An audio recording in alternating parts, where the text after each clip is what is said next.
हरे कृष्णा। दूसरा अध्याय। देवताओं द्वारा गर्भस्थ भगवान कृष्ण की स्तुति। राजा कंस ने न केवल यदु, भोज तथा अंधक वंशों के राज्यों तथा शूरसेन के राज्य को अपने अधिकार में कर लिया, अपितु उसने अन्य सभी असुरी राजाओं से मैत्री भी स्थापित की। उनके नाम हैं प्रलंब, बक, चाणूर, तृणाव्रत, अघासुर, मुष्टिक, अरिष्ट, द्विवेद, पूतना, केशी तथा धेनुक। उस समय जरासंध मगध प्रांत, आजकल बिहार राज्य का राजा था।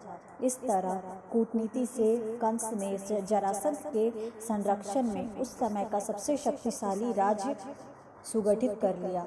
उसने बानासुर तथा भौमासुर जैसे राजाओं से भी मैत्री स्थापित कर ली, जब तक कि वह सर्वाधिक प्रबल नहीं बन गया। फिर वह यदुवंश के प्रति, जिसमें कृष्ण को जन्म लेना था, अत्यधिक शत्रुता बरतने लगा।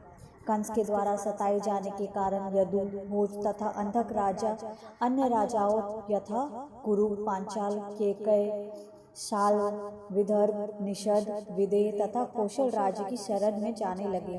कंस ने यदु राज्य तथा उसी के साथ भोज तथा अंधक राज्यों की एकता को ध्वस्त कर दिया। उसने उस समय भारतवर्ष नाम से विख्यात विशाल भूभाग में अपनी स्थिति सुदृढ़ कर ली। जब कंस ने एक एक करके देवकी तथा वसुदेव के 6 शिष्यों का वध कर दिया, तो कंस के अनेक मित्र तथा परिजन उसके पास पहुँचे और उन्होंने प्रार्थना की कि वह इस जघन्य कर्म को त्याग दे, किंतु बाद में वे सब कंस के प्रशंसक बन गए। जब देवकी 7वीं बार गर्भवती हुई, तो उनके गर्भ में अनंत नामक कृष्ण का पूर्ण अंश प्रकट हुआ। देवकी हर्ष तथा विषाद से अभिभूत थी। वे हर्षित थी क्योंकि उन्हें पता था कि उनके गर्भ में भगवान विष्णु ने आश्रय लिया है, किंतु साथ ही वे खिन्न थी कि शिशु के उत्पन्न होते ही कंस उसका वध कर देगा। उस समय भगवान श्री कृष्ण ने कंस के द्वारा किए गए अत्याचारों से यदुओं की भयभीत स्थिति पर दयालु होकर अपनी अंतरंगा शक्ति योग माया को प्रकट होने का आदेश दिया। कृष्ण संपूर्ण ब्रह्मांड के स्वामी हैं, किंतु यदुवंश के वे विशेष रूप से स्वामी हैं। योगमाया भगवान की प्रमुख शक्ति है। वेदों में कहा गया है कि श्री भगवान की अनेक शक्तियां हैं। पराशय शक्तिर विविधवै श्रूयते। ये विभिन्न शक्तियां बाहर तथा भीतर से कार्य कर रही है और योगमाया समस्त शक्तियों में प्रमुख है। उन्होंने आदेश दिया कि योगमाया ब्रजभूमि वृंदावन में अवतरित हो, जो सदैव सुंदर गौओं से पूरित तथा सुशोभित रहता है। वसुदेव की एक पत्नी रोहिणी वृंदावन में राजा नंद तथा रानी यशोदा के घर में निवास कर रही थी। कंस के अत्याचारों से भयभीत होकर न केवल रोहिणी अपितु अन्य अनेक यदुवंशी सारे देश में बिखर चुके थे। कुछ तो पर्वतों की गुफाओं में रह रहे थे। अतः भगवान कृष्ण योगमाया से इस प्रकार बोले, देवकी तथा वसुदेव कंस के कारागार में बंदी है और इस समय मेरा पूर्ण अंश शेष देवकी के गर्भ में है। तुम शेष को देवकी के गर्भ से रोहिणी के गर्भ में स्थानांतरित कर सकती हो। इस व्यवस्था के बाद मैं अपनी समस्त शक्तियों के सहित स्वयं देवकी के गर्भ में अवतरित होने जा रहा हूँ। फिर मैं देवकी तथा वसुदेव के पुत्र के रूप में प्रकट होऊंगा। तब तुम वृंदावन में नंद यशोदा की पुत्री के रूप में प्रकट हो जाना। चूंकि तुम मेरी सहभागिनी के रूप में जन्मोगी और चूंकि तुम शीघ्र इंद्रिय तृप्ति की इच्छाओं की पूर्ति करोगी, अतः संसार में सभी लोग सभी प्रकार की मूल्यवान भेंटों यथा अगरू, बत्ती, पुष्प तथा यज्ञ की हवि से तुम्हारी पूजा करेंगे। जिन लोगों को भौतिकता से प्रेम है, वे तुम्हारे अंश के विभिन्न रूपों में, जो दुर्गा, भद्रकाली, विजया, वैष्णवी, कुमुदा, चंडिका, कृष्णा, माधवी, कन्यका, माया, नारायणी, ईशानी, शारदा तथा अंबिका नाम से अभिहित होंगे, तुम्हारी पूजा करेंगे। कृष्ण तथा योग माया भाई तथा बहन, परम शक्तिमान तथा परम शक्ति के रूप में प्रकट हुए। यद्यपि शक्तिमान तथा शक्ति में से कोई स्पष्ट अंतर नहीं है, तथापि शक्ति सदैव ही शक्तिमान के अधीन रहती है। जो लोग भौतिकतावादी है, वे शक्ति के उपासक है, किंतु जो अध्यात्मवादी है, वे शक्तिमान के पूजक हैं। कृष्ण परम शक्तिमान है और भौतिक जगत में दुर्गा परम शक्ति है। वास्तव में वैदिक संस्कृति में लोग शक्तिमान तथा शक्ति दोनों की एक साथ पूजा करते हैं। विष्णु तथा देवी के ऐसे लाखों मंदिर होंगे और कहीं कहीं तो इन दोनों के एक साथ पूजा की जाती है। शक्ति दुर्गा अथवा कृष्ण की बहिरंगा शक्ति के उपासकों को सरलता पूर्वक सभी प्रकार की भौतिक सफलताएं प्राप्त हो सकेंगी, किंतु यदि कोई आध्यात्मिक दृष्टि से ऊपर उठना चाहता है तो उसे कृष्ण चेतना, कृष्ण भावनामृत के अनुसार शक्तिमान की पूजा करनी चाहिए। भगवान ने योग माया से यह भी घोषित कर दिया कि उनका पूर्णांश अनंत या शेष देवकी के गर्भ में स्थित है। रोहिणी के गर्भ में बलपूर्वक ले जाए जाने के कारण वे शंकरशन कहलाएंगे और वे समस्त दैवी शक्ति तथा बल शक्ति या बल के स्रोत होंगे, जिनके द्वारा लोग जीवन का सर्वोच्च आनंद, जिसे रमन कहते हैं, प्राप्त कर सकेंगे। अतः पूर्णांश अनंत अपने अवतार के पश्चात शंकरशन या बलराम नाम से प्रसिद्ध होंगे। उपनिषदों का कथन है, नायमात्म बल हीनेन लभ्य। तात्पर्य यह है कि कोई परमेश्वर या किसी प्रकार के आत्म साक्षात्कार के परम स्तर को तब तक प्राप्त नहीं कर सकता जब तक बलराम की पर्याप्त कृपा न हो। बल का अर्थ शारीरिक शक्ति नहीं है, न ही शारीरिक शक्ति से किसी को आध्यात्मिक सिद्धि मिल सकती है। इसमें आध्यात्मिक शक्ति होनी चाहिए जो बलराम या संकर्षण द्वारा प्रदत्त की जाती है।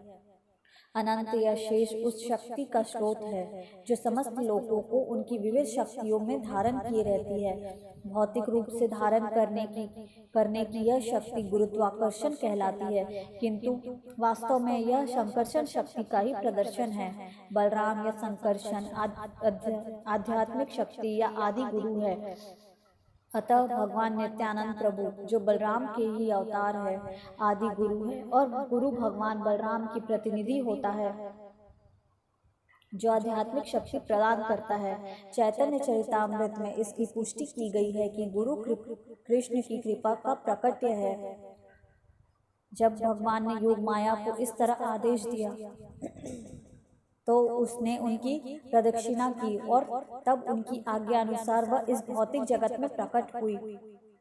जब भगवान की परम शक्ति योग माया ने शेष को देवकी के गर्भ से रोहिणी के गर्भ में स्थानांतरित किया तो वे दोनों ही योग माया के वश में थी, जिसे योग निद्रा कहते हैं। जब ऐसा हो चुका तो लोगों ने समझा कि देवकी का 7वां गर्भ विनष्ट हो गया है। इस तरह यद्यपि बलराम देवकी के पुत्र रूप में अवतरित हुए, किंतु रोहिणी के गर्भ में स्थानांतरित किए जाने के कारण उनके पुत्र कहलाए। इस व्यवस्था के बाद अपने निष्काम भक्तों की रक्षा करने के लिए सदैव तत्पर रहने वाला भगवान श्री कृष्ण ने अपने पूर्ण अचिंत्य शक्तियों सहित संपूर्ण सृष्टि के स्वामी के रूप में वसुदेव के मन में प्रवेश किया।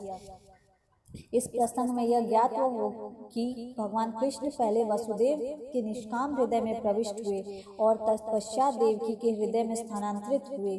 वे देवकी के गर्भ में वीर स्थापित द्वारा नहीं हुए थे।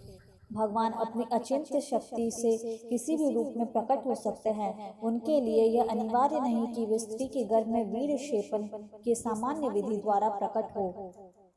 जब वसुदेव भगवान को अपने हृदय में धारण किए हुए थे तो वे उस देदीप्यमान सूर्य की भांति लग रहे थे, जिसकी प्रखर किरणें सदा असह्य होती है और सामान्य जनों को झुलसाने वाली होती है। वसुदेव के शुद्ध निष्काम हृदय में स्थित भगवान का रूप कृष्ण के आदि रूप से भिन्न नहीं था। किसी भी और कहीं भी और विशेष रूप से हृदय के भीतर श्री कृष्ण के रूप का आद उदय धाम कहलाता है। धाम से कृष्ण के केवल रूप का नहीं अपितु उनके नाम, गुण तथा साज सामान का भी बोध होता है। यह सब एक साथ प्रकट होता है।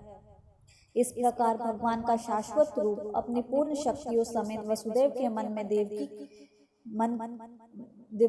के मन से देवकी के मन में उसी तरह स्थानांतरित हुआ जिस प्रकार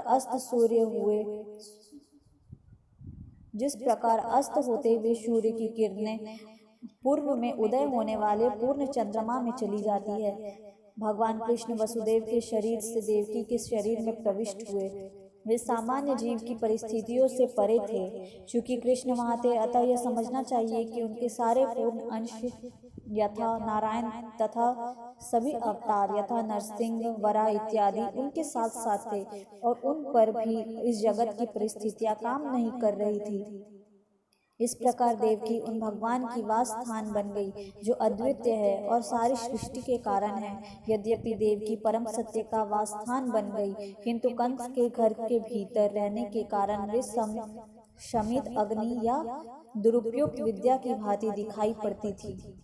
जब अग्नि किसी पात्र में रखी जाती है या किसी बंद घड़े में रखी जाती है तो अग्नि की प्रकाशमान किरणें नहीं दिखती। इस प्रकार से वे दुरुपयुक्त ज्ञान जिससे सामान्य जनता को लाभ नहीं पहुंचता, प्रशंसित नहीं होता।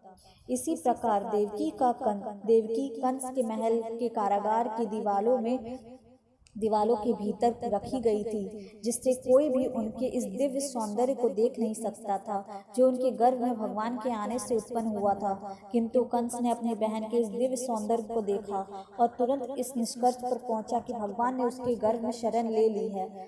इसके पहले वह इतनी सुंदर कभी नहीं लगी थी। वह स्पष्ट रूप से समझ गया कि देवकी के गर्भ में कोई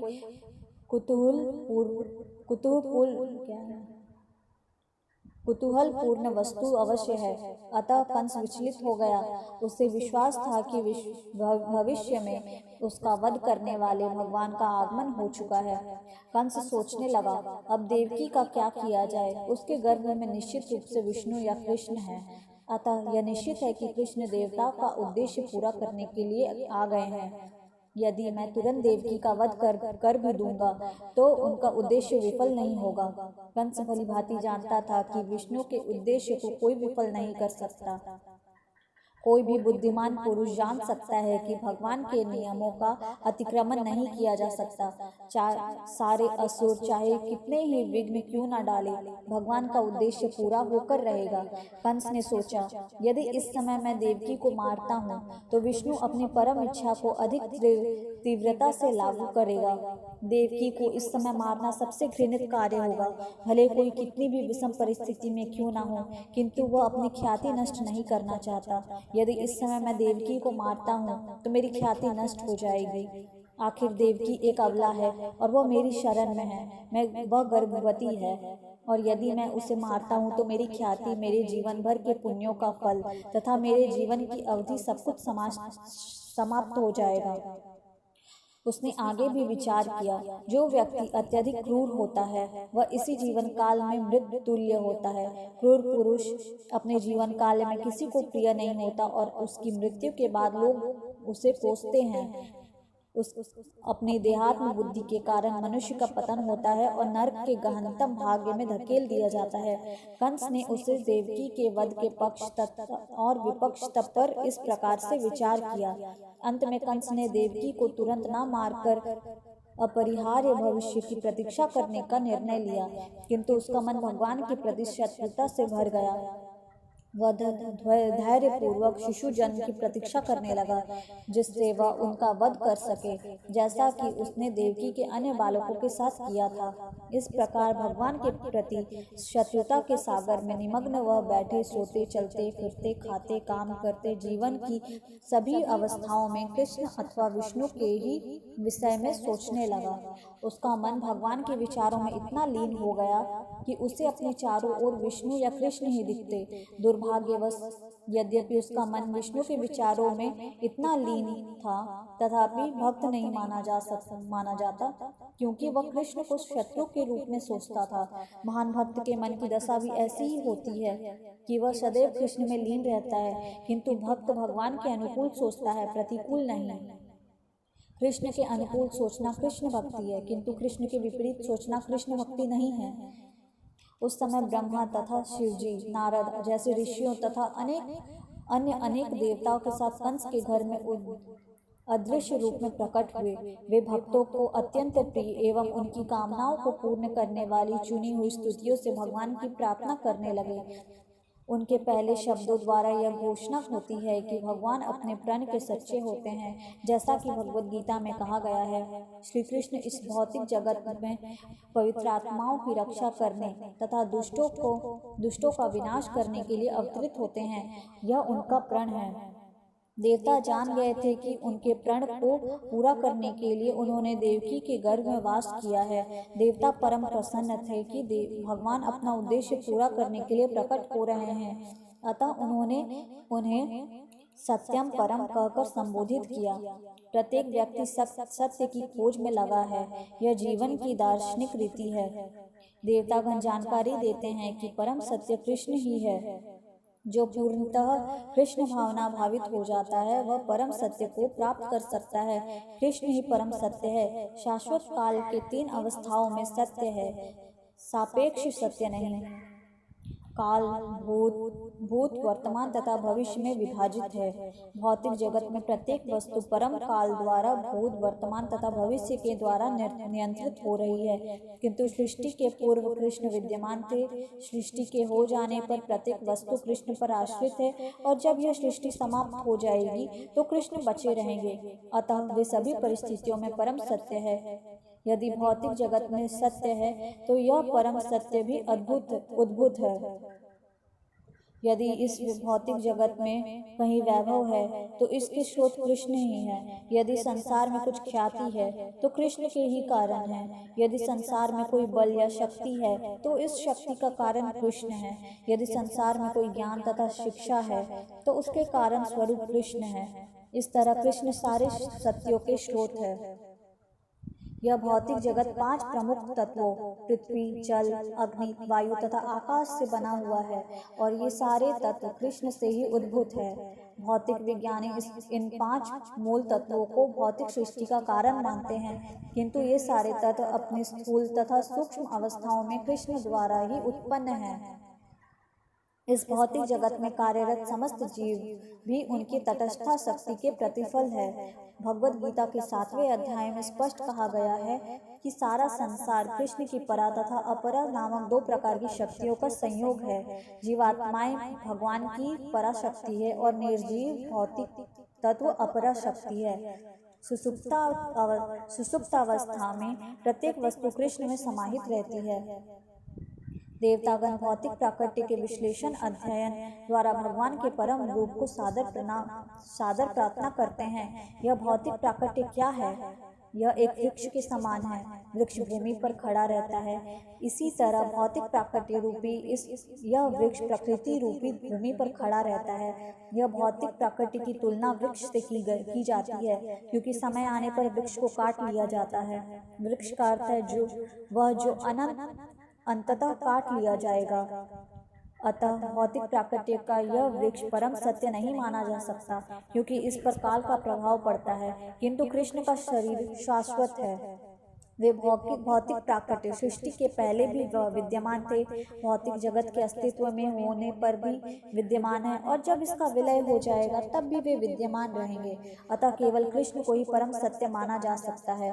कठोपनिषद में भी प्रकृति रूपी भूमि पर खड़े हुए भौतिक जगत रूपी वृक्ष का उदाहरण मिलता है। इस वृक्ष में 2 प्रकार के फल होते हैं, सुख और दुख। इस शरीर रूपी वृक्ष में रहने वाली प्राणी 2 पक्षियों के समान होते हैं। एक पक्षी कृष्ण का अंतर्यामी रूप है जो परमात्मा कहलाता है और दूसरा पक्षी जीव है। जीव इस भौतिक जगत के फलों को खा रहा है। कभी यह सुख का फल खाता है तो कभी दुख का फल, किंतु दूसरा पक्षी सुख या दुख का फलों को खाने में रुचि नहीं लेता, क्योंकि वह आत्मतुष्ट है। कठोपनिषद में कहा गया है कि इस शरीर रूपी वृक्ष का एक पक्षी फल खा रहा है और दूसरा पक्षी केवल साक्षी रूप में देख रहा है। इस वृक्ष की जड़ें 3 दिशाओं में फैली है। इसका अर्थ हुआ कि वृक्ष की यह जड़ें प्रकृति के 3 गुण हैं, सतो, रजो तथा तमो गुण। जिस प्रकार वृक्ष की जड़ें फैलती है और उसी प्रकार प्रकृति के गुणों सतो रजो तथा तमो के संसर्ग से मनुष्य अपनी जीवन अवधि बढ़ाता है। इन फलों का स्वाद 4 प्रकार के हैं: धर्म, अर्थ, काम तथा मोक्ष। प्रकृति के तीनों गुणों के साथ विभिन्न प्रकार के संसर्गों के फलस्वरूप जीव विभिन्न प्रकार के धर्म, अर्थ, काम तथा मोक्ष का स्वाद लेता है। व्यवहारिक रूप में सारा भौतिक कार्य अज्ञान तमोगुण में किया जाता है, किंतु 3 प्रकार के गुण होने से कभी कभी यह अज्ञान तमोगुण सतो या रजोगुण से आच्छादित रहता है। इन भौतिक फलों का स्वाद 5 इंद्रिया द्वारा ग्रहण किया जाता है। 5 इंद्रिया जिनके द्वारा ज्ञान अर्जित किया जाता है 6 प्रकार के कोड़ों या दोषों से प्रभावित होती है: शोक, मोह, दुर्बलता, मृत्यु, भूख तथा प्यास। यह भौतिक शरीर या भौतिक जगत 7 कोशों आवरणों से ढका है: त्वचा, पेशी, मांस, मज्जा, अस्थि, वसा तथा वीर्य। वृक्ष की 8 शाखाएं हैं: पृथ्वी, जल, अग्नि, वायु, शून्य या आकाश, मन, बुद्धि तथा अहंकार। इस शरीर में 9 द्वार है: 2 आंखें, 2 नथुने, 2 कान, 1 मुंह, 1 शीश्न, 1 गुदा। और इस शरीर के भीतर 10 प्रकार के आंतरिक वायु या प्राण है: प्राण, अपान, उदान, व्यान, समान इत्यादि। जैसा कि ऊपर कहा जा चुका है, इस वृक्ष पर बैठे 2 पक्षी जीवात्मा तथा अंतर्यामी भगवान हैं। यहाँ पर वर्णित भौतिक जगत के मूल कारण भगवान ही है। वे अपना विस्तार करते हैं और भौतिक जगत के 3 गुणों को अपने अधिकार में करते हैं। विष्णु सतोगुण को संभालता है, ब्रह्मा रजोगुण को, और शिव जी तमोगुण का भार ग्रहण करते हैं। ब्रह्मा रजोगुण से इस सृष्टि को उत्पन्न करते हैं, विष्णु सतोगुण से इसका पालन करते हैं और शिव जी तमोगुण से इसका संहार करते हैं। अतः संपूर्ण सृष्टि परमेश्वर पर आश्रित है। वे ही इसकी उत्पत्ति, पालन तथा संसार के कारण हैं। और जब इस संपूर्ण सृष्टि का विलय हो जाता है तो भगवान की सृष्टि के रूप में यह सूक्ष्म सृष्टि भगवान के शरीर के भीतर स्थित रहती है। देवताओं ने स्तुति की। इस समय परमेश्वर कृष्ण इस जगत के पालन हेतु जन्म ले रहे हैं। वास्तव में परम कारण एक ही है, किंतु प्रकृति के 3 गुणों के द्वारा भ्रमित हो जाने के कारण अल्पज्ञानी व्यक्ति समझते हैं कि यह जगत विभिन्न कारणों से प्रकट हो रहा है। जो बुद्धिमान है वह देख सकता है कि इसका कारण एक कृष्ण ही है। जैसा ब्रह्म संहिता में कहा गया है, ईश्वरः परमः कृष्णः सच्चिदानंद विग्रह अनादिर आदिर गोविंदा सर्व कारण कारणम। भगवान कृष्ण समस्त कारणों के कारण हैं। ब्रह्मा सृष्टि के लिए नियुक्त किए गए प्रतिनिधि है, विष्णु पालन के लिए कृष्ण के अंश है और शिवजी विलय के लिए कृष्ण के अंश है। देवताओं ने स्तुति की, हे स्वामी, आपके शाश्वत स्वरूप को समझ पाना दुष्कर है। सामान्य जन आपके वास्तविक रूप को समझने में असक्षम रहते हैं, अतः आप अपना आदि शाश्वत रूप प्रकट करने के लिए स्वयं अवतार ले रहे हैं। लोग किसी तरह आपके विभिन्न अवतारों को तो समझ सकते हैं, किंतु 2 भुजाओं वाले कृष्ण के शाश्वत रूप को मनुष्य के बीच उन्हीं के समान विचरण करते देखकर वे उलझन में पड़ जाते हैं। आपका यह शाश्वत रूप भक्तों के दिव्य आनंद को बढ़ाता रहता है, किंतु अभक्तों के लिए यह घातक है। जैसा कि भगवत गीता में कहा गया है कि कृष्ण साधु के लिए अत्यंत मोहक है, परित्राणाय साधूनाम, किंतु यह रूप असुरों के लिए अत्यंत घातक है, क्योंकि कृष्ण असुरों के वध के लिए अवतरित होते हैं। अतः वे ही एक साथ भक्तों के लिए मोहक और असुरों के लिए घातक है। हे कमल के समान नेत्रों वाले प्रभु, आप शुद्ध सत्व के स्रोत हैं।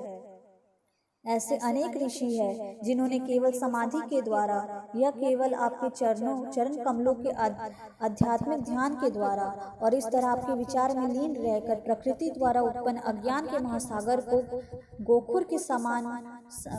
गोखुर में समाने वाले जल के समान बना दिया।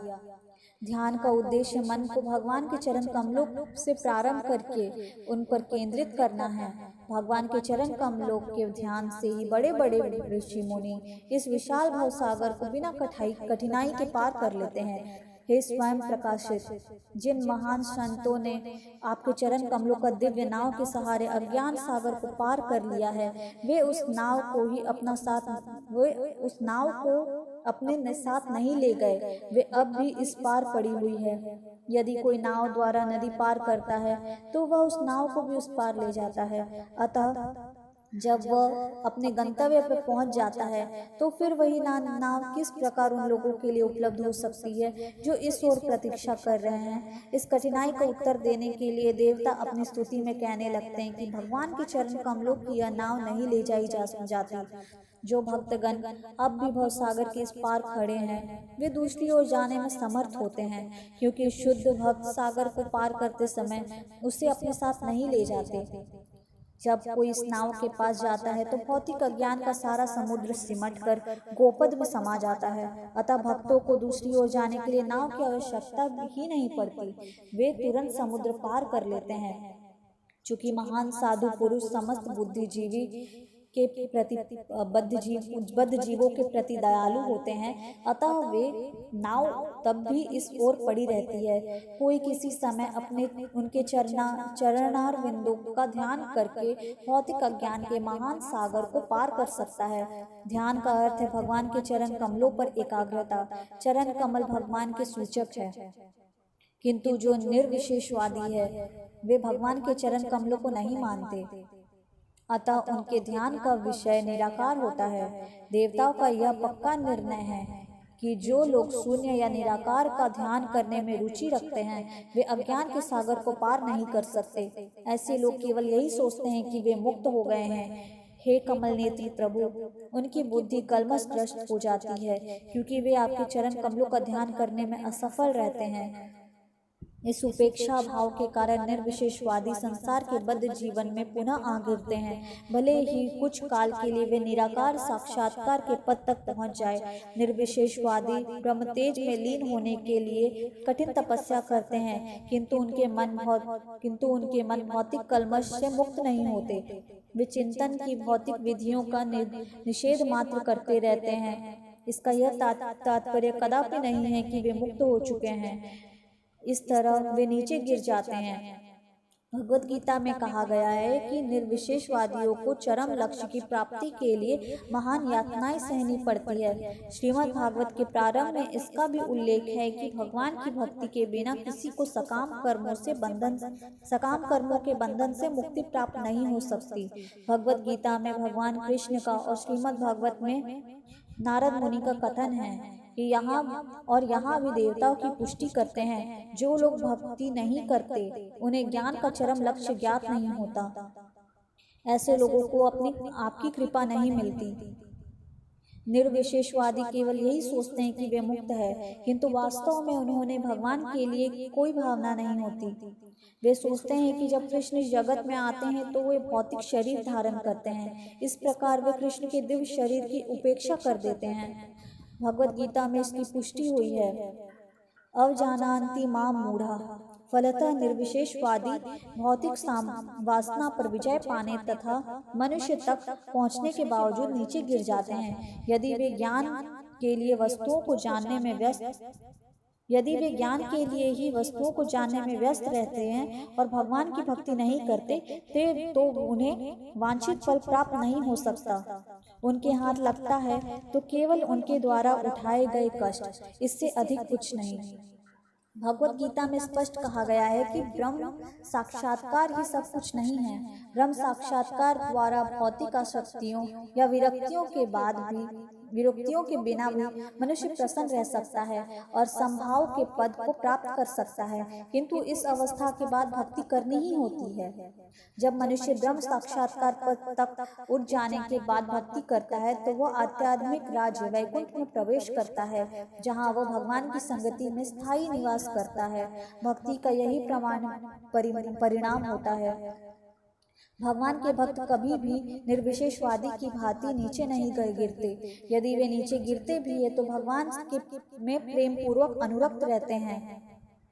भक्ति के मार्ग में भले ही उन्हें समस्त प्रकार के अवरोध मिलते हो, किंतु वे बिना डर के स्वतंत्रता पूर्वक ऐसे अवरोधों को पार कर सकते हैं। शरणागत होने के कारण उन्हें विश्वास रहता है कि कृष्ण सदा उनकी रक्षा करेंगे। कृष्ण ने भगवद गीता में वचन दे रखा है कि मेरे भक्तों का कभी विनाश नहीं होता। देवताओं ने आगे कहा, हे प्रिय भगवान, इस भौतिक जगत के सभी जीवों के कल्याण के लिए आप अपने आदि विशुद्ध रूप में शुद्ध सत्व के सनातन रूप में प्रकट हुए हैं। आपके प्रकट्य का लाभ लेते हुए अब भी वे पूर्ण पुरुषोत्तम परमेश्वर की प्रकृति तथा रूप को अत्यंत सरलता से समझ सकते हैं। चारों आश्रमों के व्यक्ति, ब्रह्मचारी, गृहस्थ, वानप्रस्थ तथा सन्यासी सभी आपके प्रकट्य का लाभ उठा सकते हैं। हे लक्ष्मीपति भगवान, जो भक्त आपकी सेवा में लगे हुए हैं वे निर्विशेषवादियों की तरह अपने उच्च पद से नीचे नहीं गिरते। भक्तगण आपके द्वारा रक्षित होकर मुक्ति के मार्ग में बाधक माया के अनेक सेनापतियों के सिरों को लांघ जाते हैं। हे प्रभु, आप जीवों के लाभ के लिए अपने दिव्य शाश्वत रूप में प्रकट होते हैं, जिससे वे आपकी साक्षात दर्शन कर सके और वेदों के अनुष्ठानों, योगिक ध्यान तथा शास्त्र वेद भक्ति के द्वारा आपको पूजा की भेंटें अर्पित कर सके। हे भगवान, यदि आप अपने सच्चित आनंद रूप में, जो आपके पद के बारे में सभी प्रकार की मनगढ़ंत अविद्या को दूर करने वाला है, न प्रकट होते तो सभी लोग अपने अपने भौतिक गुणों के अनुसार आपके विषय में केवल कल्पना करते रहते। कृष्ण अवतार भगवान के समस्त काल्पनिक मूर्ति विज्ञान का मुंहतोड़ जवाब है। प्रत्येक व्यक्ति प्रकृति के बारे में अपने अपने गुणों के अनुसार भगवान के स्वरूप की कल्पना करता है।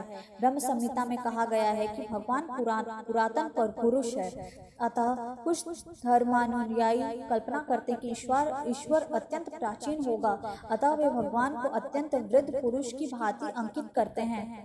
किंतु उसी ब्रह्म संहिता में इसका प्रतिवाद भी हुआ है कि यद्यपि वे समस्त जीवों से प्राचीन हैं, तथापि उनका शाश्वत रूप सदैव तरुण है।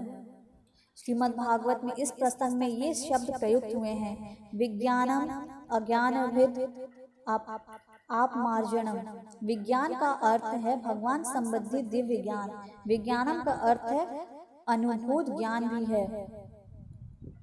दिव्य गुण गुरु परंपरा की अवरोही विधि से स्वीकार किया जाता है। जैसे ब्रह्म संहिता में ब्रह्मा इस कृष्ण ज्ञान को प्रस्तुत करते हैं। ब्रह्म संहिता विज्ञानम है, जो ब्रह्मा के दिव्य अनुभव के रूप में अनुभूत हुआ है, और इस तरह उन्होंने दिव्य धाम में कृष्ण की लीलाओं तथा उनके स्वरूप को प्रस्तुत किया है। यह ज्ञान अज्ञानभिद अपार्जनम है, जिसका अर्थ है वह सभी प्रकार के ज्ञानों की कल्पनाओं को नष्ट कर देता है। अज्ञान के वशीभूत होकर लोग भगवान के स्वरूप की कल्पना करते हैं और उनकी कल्पना के अनुसार कभी वे साकार होते हैं तो कभी वे निराकार। किंतु ब्रह्म संहिता में कृष्ण का प्रस्तुतिकरण विज्ञानम है, अर्थात वैज्ञानिक है, अनुभूत ज्ञान है, जिससे ब्रह्मा ने प्रदान किया और भगवान चैतन्य ने स्वीकार किया। इसमें कोई संदेह नहीं है। श्री कृष्ण का रूप, उनकी वंशी, उनका रंग, सब कुछ सत्य है। यहाँ यह कहा गया है कि यह विज्ञान समस्त प्रकार की चिंतन परक विद्या को सदैव मात देता है। अतः आपके कृष्ण रूप में अवतार लिए बिना न तो अनभिज्ञापार्जनम चिंतन परक ज्ञान के अज्ञान का नाश, न ही विज्ञान का साक्षात्कार किया जा सकता है। अज्ञान अभिद अपार्जनम, दूसरे शब्दों में इसका अवतार से काल्पनिक ज्ञान की अविद्या मिट जाएगी और भगवान ब्रह्मा जैसे अधिकारियों के अनुभूत ज्ञान की स्थापना होगी।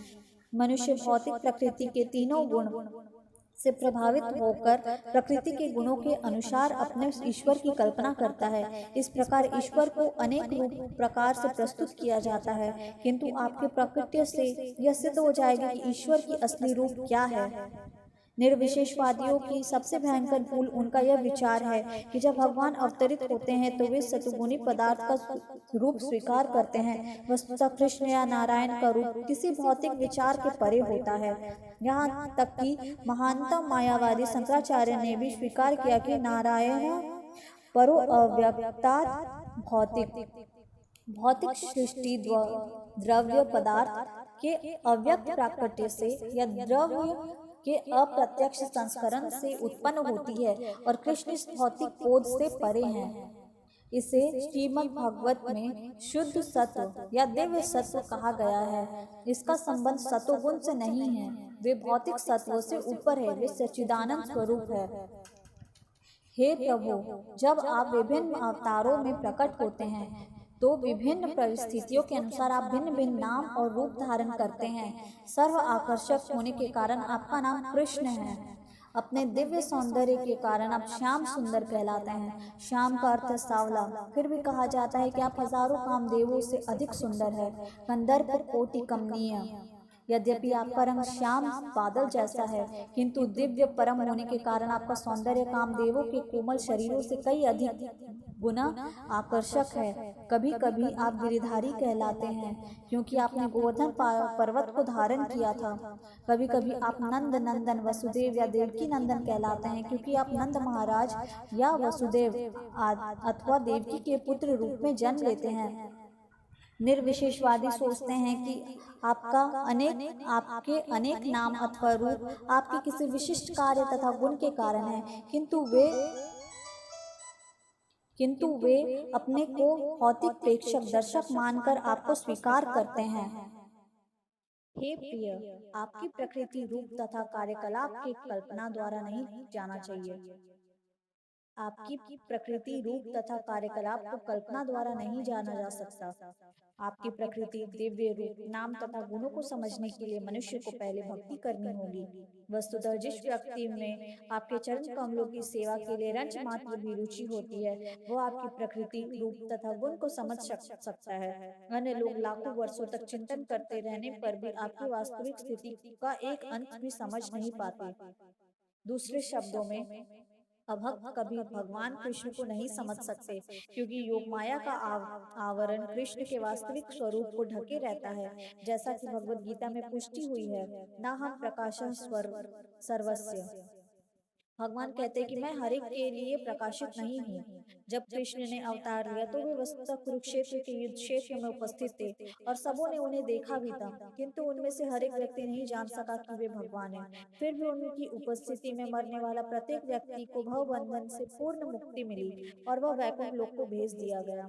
हे भगवान, निर्विशेषवादी या अभक्त यह नहीं समझ सकते कि आपका नाम आपके रूप से अभिन्न है। चूंकि भगवान परम है, अतः उनके नाम तथा वास्तविक रूप में कोई अंतर नहीं है। भौतिक जगत में नाम तथा रूप में अंतर होता है। आम का फल आम के नाम से भिन्न होता है। कोई व्यक्ति आम की रट लगाकर आम का स्वाद नहीं पा सकता, किंतु भक्त जानता है कि भगवान के नाम तथा रूप में कोई अंतर नहीं है। अतः वह हरे कृष्णा महामंत्र, हरे कृष्णा कृष्ण कृष्ण हरे हरे, हरे राम राम राम हरे हरे की कीर्तन करता है और अपने आप को सदैव कृष्ण की संगति में अनुभव करता है। जो व्यक्ति परमेश्वर के परम ज्ञान में बहुत सिद्ध नहीं है और उन्हें भगवान कृष्ण अपनी दिव्य लीलाएं दिखाते हैं, वे केवल कृष्ण की इन लीलाओं का ही चिंतन कर सकते हैं और पूरा लाभ उठा सकते हैं। क्योंकि भगवान के दिव्य नाम तथा रूप में कोई अंतर नहीं होता, अतः उनकी दिव्य लीलाओं तथा उनके रूप में कोई अंतर नहीं होता। जो अल्प ज्ञानी है, यथा स्त्रियां, श्रमिक या वणिक वर्ग, उनके लिए व्यास देव ने महाभारत की रचना की है। महाभारत में कृष्ण अपने विभिन्न कार्यकलापों से विद्यमान है। महाभारत इतिहास है। अल्पज्ञानी लोग श्री कृष्ण की दिव्य लीलाओं के अध्ययन, स्मरण और श्रवण मात्र से ही क्रमशः शुद्ध भक्त के पद को प्राप्त होते हैं। शुद्ध भक्त जो कृष्ण के दिव्य चरण कमल के विचार में सदैव लीन रहते हैं और सदैव पूर्ण कृष्ण भावनामृत में रहते हुए कृष्ण भक्ति में लगे रहते हैं, उन्हें कभी भी इस जगत में रहते हुए नहीं मानना चाहिए। श्रील रूप गोस्वामी ने कहा है कि जो लोग मनसा वाचा कर्मणा कृष्ण भक्ति में लगे रहते हैं, उन्हें इस शरीर में रहते हुए भी मुक्त हुआ मानना चाहिए। भगवत गीता में इसकी पुष्टि की गई है। जो व्यक्ति भगवान की भक्ति में लगे हुए हैं, उन्होंने पहले ही भवसागर को पार कर लिया है। श्री कृष्ण भक्तों तथा अभक्तों को समान रूप से जीवन का अंतिम लक्ष्य प्राप्त करने का अवसर देने के लिए प्रकट होते हैं। भक्तों को भगवान का साक्षात दर्शन करने और उन्हें पूजने का अवसर प्राप्त होता है। जो लोग उस पद को प्राप्त नहीं कर सकते, उन्हें कार्यकलापों से परिचित होने और उनके ही समान पद तक उठने का अवसर प्राप्त होता है। हे प्रिय प्रभु, हे सर्वोपरि नियंता, आपके पृथ्वी पर प्रकट होने पर कंस तथा जरासंध जैसे असुर नष्ट हो जाएंगे और सारा जगत सौभाग्य से व्याप्त हो जाएगा। जब आप इस ग्रह पर चलते हैं, तब आपके पाद पद्मों के तलवे से भूमि पर छाप उठेगी, जैसे कि ध्वज, त्रिशूल तथा बिजली। इस प्रकार आप पृथ्वी एवं स्वर्गलोक में रहने वाले हम सभी पर भी कृपा करेंगे, क्योंकि हमें उन चिन्हों को देखने का सौभाग्य प्राप्त होगा। देवताओं ने आगे कहा, हे प्रभु, आप अजन्मा हैं, अतः आपको प्रकट होने का यदि कोई कारण हो सकता है तो वो आपकी आनंददायक लीलाएं ही है। यद्यपि भगवान के प्रकट होने का कारण भगवत गीता में बताया गया है। वे भक्तों की रक्षा करने और अभक्तों का विनाश करने के लिए अवतरित होते हैं, किंतु वस्तुतः वे अपने भक्तों से आनंद मिलन के लिए अवतरित होते हैं, भक्तों के लिए विनाश के लिए, अभक्तों के विनाश के लिए नहीं। ये अभक्त तो प्रकृति के मात्र एक ठोकर के द्वारा ही विनिष्ट कर दिए जाते हैं। प्रकृति की बहिरंगा शक्ति के कार्य कारण उत्पत्ति, पालन तथा संहार स्वतः चलते रहते हैं, किंतु आपके पवित्र नाम का आश्रय लेने मात्र से ही, क्योंकि आपका नाम तथा आपका व्यक्तित्व अभिन्न है, भक्तगण पर्याप्त सुरक्षित रहते हैं। जब भगवान अवतरित होते हैं तो भक्तों की सुरक्षा और अभक्तों का विनाश वास्तव में भगवान के कार्य नहीं होते, ये तो इनके दिव्य मनो विनोद के लिए है। उनके अवतार लेने का अन्य कोई कारण नहीं हो सकता। हे प्रभु, आप यदुवंशी में सर्वश्रेष्ठ के रूप में प्रकट हो रहे हैं और हम आपके चरण कमलों में सदा सादर विनम्र नमस्कार करते रहे हैं। इस अवतार के पहले आप मत्स्य, अश्व, कूर्म, अर्धपुरुष, अर्धसिंह, वराह, हंस, भगवान रामचंद्र, परशुराम इत्यादि अनेक अवतार ले चुके हैं। आप भक्तों की रक्षा के लिए प्रकट होते रहे, अतः हम आपसे प्रार्थना करते हैं कि आप अपने प्रस्तुत रूप में हमें तीनों लोकों में वैसी ही सुरक्षा प्रदान करें और शांतिपूर्ण जीवन यापन के लिए मार्ग में समस्त अवरोधों को दूर कर सके। हे माता देवकी, आपके गर्भ में भगवान हैं, जो अपने समस्त पूर्ण ही अंशों सहित प्रकट होने वाले हैं। वे हमारे कल्याण के लिए प्रकट होने वाले भगवान हैं, अतः आपको अपने भाई भोजराज से भयभीत नहीं होना चाहिए। आपके पुत्र भगवान कृष्ण को, जो भी आदि भगवान है, पवित्र यदुवंश की रक्षा हेतु प्रकट होंगे। भगवान अकेले नहीं अवतार ले रहे, वे अपने पूर्ण अंश बलदेव के साथ होंगे। देवकी अपने भाई कंस से अत्यधिक भयभीत थी, क्योंकि उनसे अनेक कई शिशु मार डाले थे, क्योंकि उसने उनके अनेक शिशु मार डाले थे। वे कृष्ण के विषय में अत्यंत चिंतित रहती थी। विष्णु पुराण में कहा गया है कि देवती को संतावना प्रदान करने के लिए सभी देवता अपनी पत्नी सहित उनसे मिलते रहते और प्रोत्साहित करते रहते कि वे डरे नहीं और कि वे उनके पुत्र को कंस मार डालेगा। उनके गर्भ में स्थित कृष्ण को न केवल संसार का भार कम करने, अपितु उन्हें यदुवंश के हित की रक्षा करने और विशेष रूप से देवकी तथा वसुदेव की रक्षा के लिए प्रकट होना था। ऐसा माना जाता है कि कृष्ण को वसुदेव के मन से देवकी के मन में और फिर वहां से उनके गर्भ में स्थानांतरित कर दिया गया था। अतः सभी देवताओं ने कृष्ण की माता देवकी की पूजा की। इस प्रकार भगवान के दिव्य रूप की पूजा करने के पश्चात ब्रह्मा तथा शिव जी को आगे करके सभी देवता अपने स्वर्गिक लोकों को चले गए। इस प्रकार लीला पुरुषोत्तम श्री भगवान श्री कृष्ण के अंतर्गत देवताओं द्वारा गर्भस्थ भगवान कृष्ण की स्तुति नामक द्वितीय अध्याय का भक्ति वेदांत तात्पर्य पूर्ण हुआ। हरे कृष्णा। हरे कृष्णा। दूसरा अध्याय, देवताओं द्वारा गर्भस्थ भगवान कृष्ण की स्तुति। राजा कंस ने न केवल यदु, भोज तथा अंधक वंशों के राज्यों तथा शूरसेन के राज्य को अपने अधिकार में कर लिया,